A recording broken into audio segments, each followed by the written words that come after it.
శుభోదయం విద్యార్థులారా, 8వ తరగతికి సంబంధించిన ఉపవాచకంలో మొదటి పాఠ్యాంశం ఇప్పుడు మనము చెప్పుకోబోతున్నాము.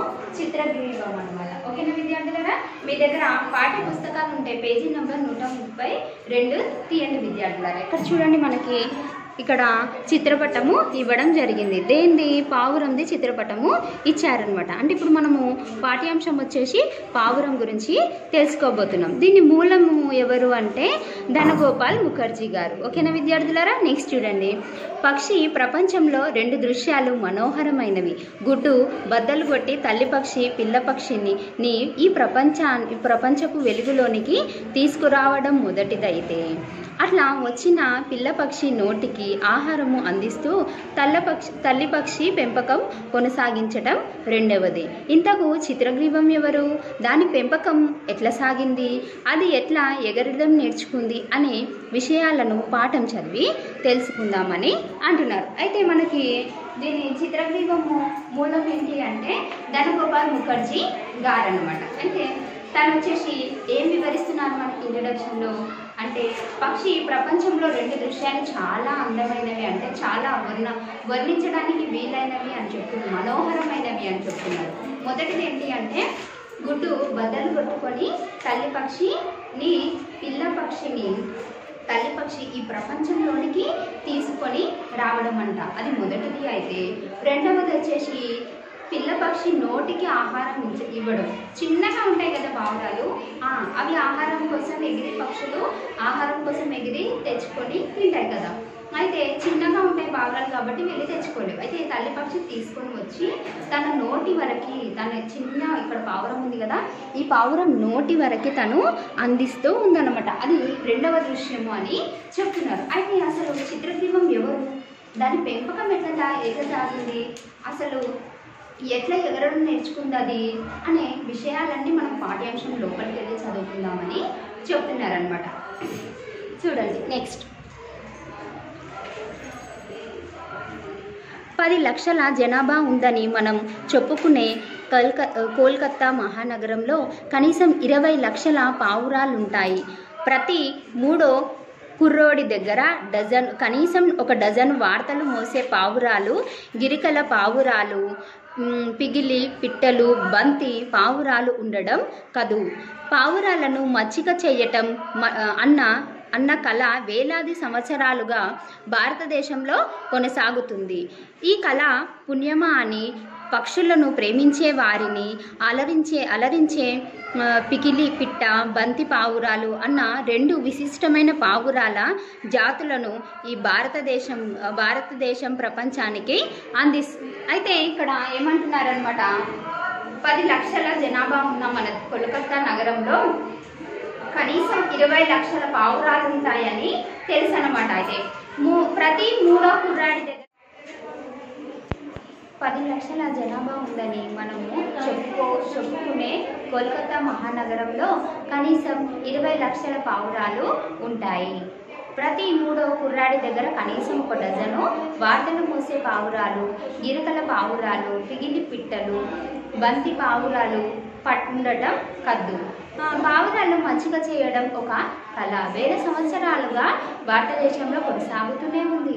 ఒక కళ పుణ్యమా అని పక్షులను ప్రేమించేవారు అలరించే పిగిడి పిట్ట, బంతి పావురాలు ఉన్న 2 విశిష్టత పావురాలు జాతులు మన భారతదేశంలో ఉన్నాయని చెప్తున్నారనమాట. అయితే ఇక్కడ నెక్స్ట్ చూడండి, ఎన్నో శతాబ్దాల నుంచి రాజులు, యువరాణులు తమ చలువరాతి మందిరాలలోనూ, సామాన్యులు నిరుపేదలు తమ ఇల్లు పూరిళ్లలోనూ పావురాల మీద ప్రేమ ఆప్యాయతలను కురిపిస్తూనే ఉన్నారు. శ్రద్ధాసూక్తులను చూపిస్తూనే ఉన్నారు. గొప్పవాళ్ళు పూదోటలు, ఫౌండేషన్లను గానివ్వడము, సామాన్యుల పూల మడుగులు, పల్లె చెట్లను గావినివ్వడము, పండ్లు చెట్లు గానివ్వడము, ఇవన్నీ రకరకాల రంగురంగుల పావురాలతోనూ నీలి కళ్ళతో కువకువలాడే గువ్వలతోనూ నిండి ఉండడం కద్దు. అయితే మనకి ఇక్కడ ఏమంటున్నారనమాట, ఇప్పుడు పావురాలలో చాలా వచ్చేసి విడుగు పిగిడి పిట్టలు, బంతి పావురాలు రెండు విశిష్టమైనవి చాలా అని మన భారతదేశంలో ఎన్నో శతాబ్దాల నుంచి రాజులు, యువరాజులు, రాణులు, యువరాణులు తమ చలువరాతి మందిరాలలో, అంటే వాళ్ళు విశ్రమించే మందిరాలలో ఈ పావురాలను పెంచుకునేవారని, సామాన్యులు, నిరుపేదలు తమ తమ ఇళ్ళ పైన కూడా పూరిళ్ళు ఉంటాయి కదా, పూరిళ్లలోనూ పావురాల మీద ప్రేమతో చాలా ఆప్యాయతను కురిపిస్తూ ఉండేవారని, వారి శక్తులను చూపిస్తూ ఉండేవారని, గొప్పవాళ్ళు వాళ్ళు పూడోతులు మళ్ళా వచ్చి సామాన్యులు వచ్చేసి వాళ్ళ దగ్గర ఏముంటే అవి ఆ పక్షులకు తినడానికి ఇవ్వడము,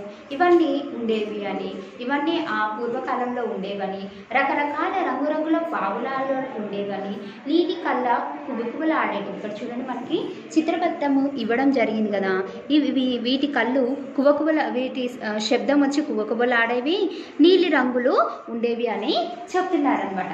నెక్స్ట్ చూడండి విద్యార్థులారా, ఆనాటి విదేశీయులెవరైనా మన మహానగరానికి వచ్చినట్లయితే వాళ్లకు ఉల్లాసకరమైన చల్లని గాలిలో గిరికిలు కొట్టే పావురాల బృందాన్ని కనిపిస్తాయి.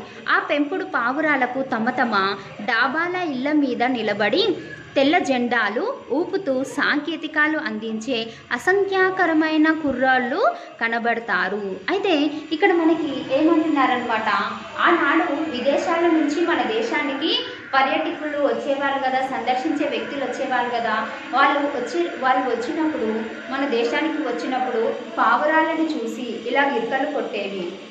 అంటే వాళ్ళ ఇండ్ల పైన ఇలా వెళ్తూ ఇట్లా రౌండ్గా వెళ్ళి ఒక 10 పావురాలు, ఒక 2-3 గుంపు ఇట్లా వెళ్తూ ఉంటుండే కదా ఇంటి మీద నుంచి, అట్లా వాటిని చూసి బృందాన్ని చూసి ఉత్సాహం కలిగేదని చెప్తున్నారనమాట. అయితే ఒక తెలుపు రంగ జెండాని పట్టుకొని ఒక కుర్రాడు ఏం చేస్తాడు, సాంకేతికాన్ని ఇస్తాడనమాట, ఇట్లా ఊపుతూ ఉంటాడు. ఊపగానే వచ్చి పావురాలన్నీ ఇట్లా గిరికలు కొడుతూ ఉంటుండే అని చెప్తున్నారనమాట ఇక్కడ. నెక్స్ట్ చూడండి, నీలాకాశంలో పావురాలు గుంపులు పెను మేఘాలలాగా సాగిపోవడం కనిపిస్తుంది. మొదట అవి చిన్న బృందాలుగా ఏర్పడి తమ యాజమానుల ఇళ్ళ మీద ఒక 20 నిమిషాల పాటు చక్కర్లు కొడతాయి. ఆ తర్వాత అవి క్రమక్రమంగా పైకి సాగిపోతాయి. అయితే ఇక్కడ ఏమంటున్నారు, ఫస్ట్ మనం నీలాకాశంలో అంటే నీలిగా మొత్తం ఆకాశంలో పావురాలు ఏం చేస్తుండే, గుంపులు మేఘాల దాకా సాగిపోతుండే, వెళ్తూ ఉంటుండే అనమాట. అయితే మొట్టమొదట ఒక చిన్న బృందం లాగా ఏర్పడి తమ ఇంటి యాజమాన్యం ఉంటాడు కదా, వాళ్ళ ఇళ్ళ మీద 20 రౌండ్లు వేస్తూ ఉంటాయి అనమాట, 20 చక్కర్లు కొడుతూ ఉంటుండే అనమాట. అట్లా 20 రౌండ్స్ వేసిన తర్వాత అవి క్రమక్రమంగా ఏం చేస్తుండే, కొంచెం పైకి వెళ్ళిపోతుండే అనమాట. నెక్స్ట్ ఏమైతే చూద్దాం. వివిధ రకాల నుండి వెలువడి వేరు బృందాలన్నీ మెల్లగా కలగలిసి పోతాయి, ఒక బృహత్తరమైన సమూహంగా రూపొందుతాయి. కనుచూపులో ఆనందమున్నంత ఎత్తుకి సాగిపోతాయి. అలా కలగలిసి ఎగసి గంటల తరబడి ఎగిరాక తిరిగి అవి అన్నీ విడివిడిగా తమ యాజమాని ఇళ్లకు చేరుకుంటాయి. నగరంలో ఇల్లు గులాబీ, పసుపు, ఊదా, తెలుపు రంగు రకరకాల రంగులలో ఉన్న స్థూలంగా వాటి పైకప్పులు ఒకే పరిమాణంలోనూ ఒకే ఆకారంలో ఉంటాయి. అయితే మరి అవి ఆ వేలాది పావురాలు ఎన్నెన్నో దూరాలు కలిసిమెలిసి ఎగిరాక తిరిగి ఖచ్చితంగా తమ గూళ్ళకు ఎలా చేరుకోగలుగుతున్నాయో అని అంటున్నారు. అయితే ఇక్కడ ఏం చెప్తున్నారనమాట, ఇట్లా వాళ్ళ ఇంటి యజమాని మీద ఒక 20 వచ్చేసి రౌండ్స్ వేసిన తర్వాత, చక్కర్లు కొట్టిన తర్వాత అవి ఏమవుతాయి, ఒక బృహత్తరమైన సమూహంగా మెల్లమెల్లగా చిన్నగా ఏర్పడిన తర్వాత కనుచూపుకు కూడా కనుమరుగైనంత ఆకాశంలోనికి అవి ఎగిరిపోతాయి అనమాట. ఎగిరిపోయిన తర్వాత గంటల తరబడి అవి ఎగిరిపోయి విడివిడిగా అన్నీ అయిపోతాయి. అయిపోయిన తర్వాత మళ్ళీ యాజమాని ఇంటికే చేరుతాయి. అక్కడ ఊర్లో వచ్చేసి అక్కడ ఏ విధంగా ఉన్న ఇల్లు అంటే గులాబీ రంగులో, పసుపు రంగులో, ఊదా రంగులో, తెలుపు రంగులో ఇల్లు ఉన్నాయన్నమాట. రకరకాల ఇల్లులు ఉన్నా కానీ స్థూలంగా పైకప్పు మాత్రం ఒకే విధంగా ఉంటుంది. ఆకృతి అంటే చూడడానికి ఒకే విధంగా అందరి పైకప్పులు ఉంటాయి. ఉంటే అవి వచ్చేసి పావురాలు ఎలా తమ ఇంటి యాజమాని ఇంటికి ఏ విధంగా చేరుతాయో అవి ఆశ్చర్యం వేస్తుంది, ఏ విధంగా చేరుకోగలుగుతాయో అని అంటున్నారనమాట. ఇక్కడ చూడండి నెక్స్ట్ అన్నది ఆశ్చర్యం కలిగించే విషయమే. నిజానికి పావురాలకు అద్భుతమైన దిశా పరిజ్ఞానం ఉంటుంది. ఏనుగు పావురాల కన్నా తమ యాజమానుల పట్ల ఎక్కువ విశ్వాసం ప్రదర్శించే ప్రాణులని నేనింతవరకు చూడలేను. ఈ రెండిటితోనూ నాకు సన్నిహిత పరిచయం ఉన్నది. అయితే ఇక్కడ ఏమంటున్నారనమాట, వచ్చి ఇవి ఎలా వెళ్తాయో తెలియదు, ఆశ్చర్యం కలుగుతుంది అక్కడ అని. మళ్ళా ఏనుగులు పావురాల కన్నా తమ యాజమాని మీద ఎక్కువ నమ్మకాన్ని చూపిస్తాయి. ఇవి దిశా పరిజ్ఞానం అనేది ఉంటుందన్నమాట. అంటే ఈ దిశలో వెళ్ళాలి, ఆ దిశలో వెళ్ళాలి అని వాళ్ళకి దిశా పరిజ్ఞానం చాలా ఉంటుంది. ఈ వేలో వెళ్ళాలనేది పరిజ్ఞానం అంటే విజ్ఞానం చాలా ఉంటుందని. మళ్ళా ఏనుగులు చూశారు కదా, ఏనుగుల కంటే పావురాల మీద తమ యాజమానుల పైన ఎక్కువ నమ్మకం, ఎక్కువ విశ్వాసం అనేది ప్రదర్శించే ప్రాణులని ఇంకెక్కడా చూడలేదు నేను, ఇప్పటి వరకు నేను ఎక్కడ చూడలేదు అని అంటున్నారనమాట. ఈ రెండిటితోనూ నాకు సన్నిహిత పరిచయం ఉంది. వనసీమలోని గజరాజులను నివ్వండి, నగర సీమలోని పావురాలుగా నివ్వండి. అవి తమ యాజమానులంటే ప్రాణం పెడతాయి. రోజంతా ఎక్కడెక్కడ తిరిగినా, ఏ గగనసీమలో ఎగిరినా చివరకు అవి తమకున్న అద్భుతమైన ప్రేరణ బలంతో తమ మిత్రుడు సహచరుడు అయిన మానవుడి పంచకు చేరుకుంటాడు. అయితే ఇక్కడ ఏమంటున్నారనమాట, గజరాజులైనా ఇవ్వండి నాకు, లేదా పావురాలైనా ఇవ్వండి నాకు. పావురాల గురించి తెలుసు, గజరాజుల గురించి తెలుసు. ఎవరు అంటున్నారు ఇది? మనకు ధనగోపాల్ ముఖర్జీ చెప్తున్నారనమాట. ఇవన్నీ అవి తమ యాజమానుల పట్ల ఒక సన్నిహితమైన ప్రేమను కలిగి ఉంటాయి అని చెప్తున్నాడు అనమాట. ఏ గగనసీమకి ఎగిరినా కానీ పావురము చివరికి తమ యాజమాని దగ్గరికి వస్తుంది. ఒక అద్భుతమైన అంతర ప్రేరణ భావం కలిగి ఉంటుంది. ఒక మిత్రుడిలాగా, ఒక సహచరుకుడిలాగా మనిషిని భావించి మనిషి పంచకే చేరుతుంది, మనిషి దగ్గరికే వస్తుంది అని చెప్తున్నారనమాట. నెక్స్ట్ చూడండి, నా పెంపుడు ఏనుగు పేరు కరి. నాకు పెంపుడు పావురము కూడా ఉంది. దాని పేరు చిత్రగ్రీవం. చిత్ర అంటే ఉల్లాసభరితమైన, రంగులతో నిండిన అని అర్థం. గ్రీవం అంటే కంఠం. నా పావురం మెడ చిత్రగ్రీవం వర్ణభరితం అన్నమాట. అప్పుడప్పుడు అందుకే మా పావురాన్ని హరివిల్లు మునగాడు అని ముద్దుగా పిలుస్తాను. అయితే ఇక్కడ ఏమంటున్నారు, నేను ఒక పెంపుడు ఏనుగును పెంచుకుంటాను, దాని పేరు కరి. నాకు ఒక పావురం కూడా ఉంది, అది వచ్చేసి చిత్రగ్రీవం. చిత్ర అంటేనేమో ఉల్లాసభరితమైన, రంగులతో కూడింది. అంటే మనకి ఇక్కడ చూడండి, ఇక్కడ పావురం అనేది మనకి మొదట ఇక్కడ ఇచ్చారు కదా, ఇక్కడ వచ్చేసి మనకి రంగులు మీకు కనబడుతున్నాయి కదా, చిన్న చిన్న గ్రీన్, నీలి రంగు, మళ్ళా ఇట్లా వచ్చేసి బ్లూ కలర్, ఇట్లా మనకి కలర్స్ రెండు మిక్సింగ్ కనబడుతుంది కదా, అట్లా ఉల్లాసభరితమైన రంగులతో కూడిందని.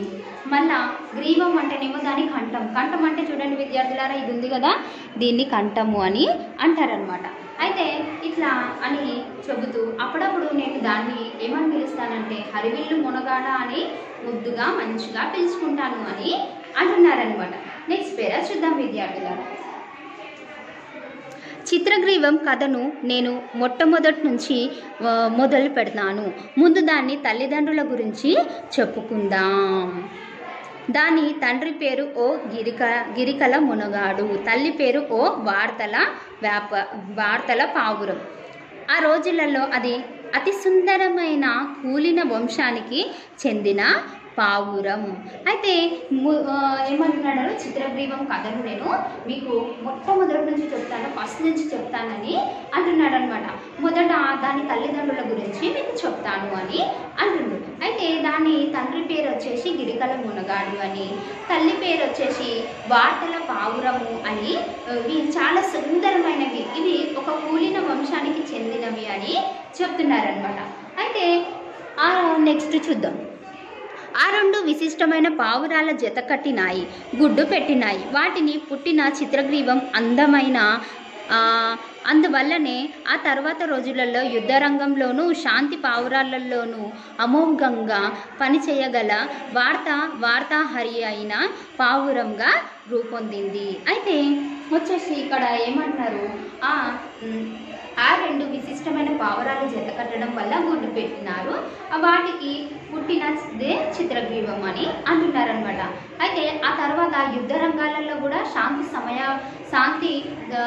శాంతి గురించి చెప్పడంలో కూడా అమోఘంగా పనిచేయగలుగుతుంది, వార్తలను కూడా మోసుకెళ్తుంది అని. అందుకనే తల్లి నుండి ఏమో తెలివితేటలను సంపాదించుకుంది, తండ్రి నుంచి ఏమో వేగము, చురుకుదనము, సహనము సంతరించుకున్నాయని చెప్తున్నారనమాట. చూడండి, తల్లి నుంచి ఏమో తెలివితేటలు సంపాదించుకుంది, తండ్రి నుంచి ఏమో వేగము, చురుకుదనము, సహనము సంతరించుకున్నాయి. అలా సమకూర్చుకున్న శక్తియుక్తుల పుణ్యమా అని. అది ఎన్నోసార్లు శత్రువుల దాడి నుంచి ఆఖరి క్షణంలో ఆ దాడి చేస్తున్న దెగల తలల నుంచి గిరికలు కొట్టి తప్పించుకోగలుగుతుంది. ఆ ముచ్చట్లు సమయము సందర్భము సరికూడినప్పుడు మరోసారి చెప్పుకుందాం. అయితే ఇక్కడ ఏమంటున్నారనమాట, అలా తల్లి నుంచి చాలా అమోఘమైన, తల్లి నుంచేమో తెలివితేటలు సంపాదించుకుంది, తండ్రి నుంచేమో వేగము, చురుకుదనము, సహనం ఇవన్నీ తెలుసుకుంది. శక్తియుక్తుల పుణ్యమా అని ఎన్నోసార్లు దెగల నుంచి ఆఖరి క్షణం దాకా ఇంకా అయిపోయింది, దాన్ని చనిపోతుంది, దెగ దాన్ని చంపేస్తుంది, తినేస్తుంది అనుకునే నిమిషం వరకు ఆఖరి లాస్ట్ టైం వరకు అనుకుంటాం కదా, ఆ టైంలో కూడా మిస్ అయిందనమాట. అంటే తనని తాను రక్షించుకొని దెగల తలల నుంచి గిరికలు కొట్టుకుంటూ మెల్లగా తప్పించుకొని వచ్చేసింది అనమాట. దానికి సంబంధించిన ముచ్చట్లు నేను సమయ సందర్భానుగుణంగా మీకు మరి చెప్తాను అని అంటున్నారనమాట. నెక్స్ట్ చూద్దాం విద్యార్థులారా. ఇంకా గుడ్డులో ఉన్నప్పుడే చిత్రగ్రీవం ఒక ప్రమాదంలో నుంచి త్రుటిలో ఎలా తప్పించుకుందో ముందు చెప్పుకుందాం. ఆ రోజు నేను ఎప్పటికీ మర్చిపోలేను. తల్లి పావురం పెట్టిన 2 గుడ్లలో ఒకదాన్ని పొరపాటున జారి విడిచిన పగలగొట్టిన రోజది. అయితే ఏమైందనమాట, ఒకరోజు చిత్రగ్రీవం ఎలా పుట్టిందో మనకి ముఖర్జీ గారు చెప్తున్నారనమాట. అయితే ఒకరోజు ఏమైంది, చిత్రగ్రీవం ఒక ప్రమాదం నుంచి త్రుటలో, అంటే క్షణాలలో, నిమిషాలలో, క్షణంలో త్రుటలో తప్పించుకుంది. అసలు అదేందో నీకు చెప్తాను అని అంటుంది. ఏమైందంటే ఒకరోజు, అది ఎప్పటికీ నేను మర్చిపోలేను, ఆ రోజు ఏమైందో చెప్పుకుందాం అంటుంది. తల్లి పావురం పెట్టిన 2 గుడ్లు, తల్లి వచ్చేసి 2 గుడ్లను పొరపాటుగా 2 గుడ్లు పెట్టింది. దాంట్లో పొరపాటుగా ఒక దాన్ని నేనేం చేశాను, చేతిలో నుంచి ఇట్లా జార విడిచి పగలగొట్టేశాను, పొరపాటు జరిగిందని అంటున్నారనమాట ముఖర్జీ గారు. ఆ తెలివి మాలిన పనికి నేను ఈనాటికి సిగ్గుపడుతూనే ఉంటా, బాధపడుతూ ఉంటా. నేను పగలగొట్టిన ఆ 2వ గుడ్డులో ప్రపంచంకెల్లా అతి విశిష్టమైన పావురము ఉందేమో, ఎవరికి తెలుసు ఆ దుర్ఘటన ఇలా జరిగింది. అయితే ఏమంటుందన్నమాట, నేను పగలగొట్టిన గుడిలో ప్రపంచంకెల్లా అతి విశిష్టమైన మంచిదైన పావురం ఉందేమో, ఎవరికి తెలుసు, ఎవరికి తెలియదు కదా, ఒక దుర్ఘటన ఇలా జరిగింది చూడండి అని చెప్తున్నాడు అనమాట.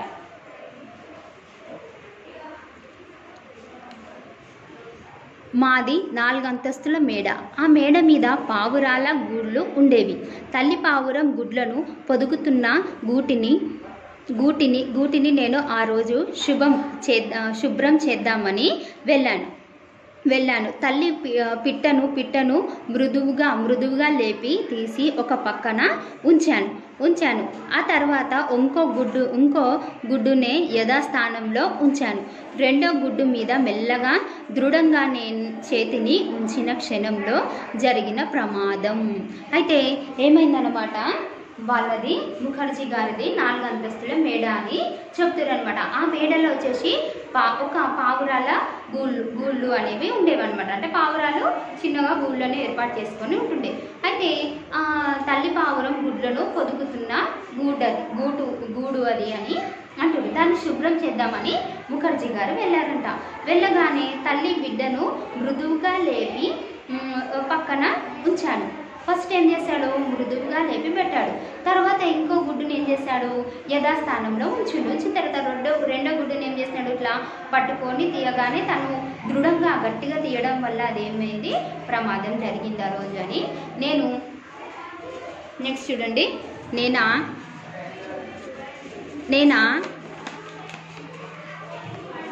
నేను ఆ గుడ్ల మార్పిడిలో ఉన్నప్పుడు ఇంటి పైకప్పు తుపాకీ ఎగరగొట్టినట్లుగా నా మొహాన్ని ఏదో బలంగా తగిలింది. తీరా చూస్తే అది తండ్రి పావురం రెక్కలతో బలంగా నా ముఖాన్ని మోదుతోంది. ఇంకా దారుణం ఏమిటంటే నా ముక్కు మీద తన గోళ్లను కూడా గీసేసింది.